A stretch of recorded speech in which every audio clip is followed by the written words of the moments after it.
بسم الله الرحمن الرحيم وإذ واعدنا موسى 40 ليلة ثم اتخذتم العجل من بعده وأنتم ظالمون ثم عفونا عنكم من بعد ذلك لعلكم تشكرون وإذ آتينا موسى الكتاب والفرقان لعلكم تهتدون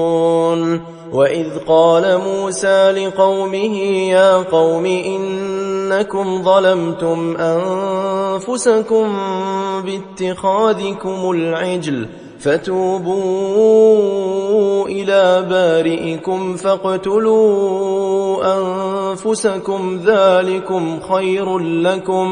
ذلكم خير لكم عند بارئكم فتاب عليكم إنه هو التواب الرحيم وإذ قلتم يا موسى لن نؤمن لك حتى نرى الله جهرة فأخذتكم الصاعقة وأنتم تنظرون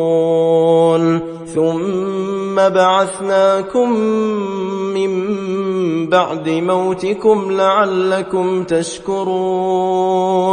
وظللنا عليكم الغمام وأنزلنا عليكم المن والسلوى كلوا من طيبات ما رزقناكم وما ظلمونا ولكن كانوا أنفسهم يظلمون وإذ قلنا ادخلوا هذه القرية فكلوا منها حيث شئتم رغدا وادخلوا الباب سجدا وقولوا حطة نغفر لكم خطاياكم وسنزيد المحسنين فبدل الذين ظلموا قولا غير الذي قيل لهم فأنزلنا على الذين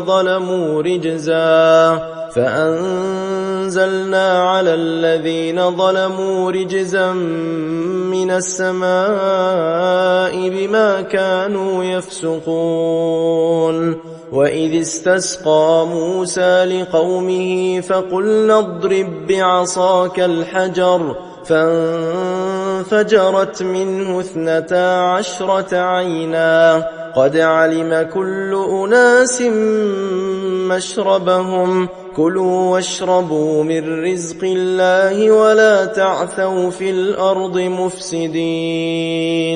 وإذ قلتم يا موسى لن نصبر على طعام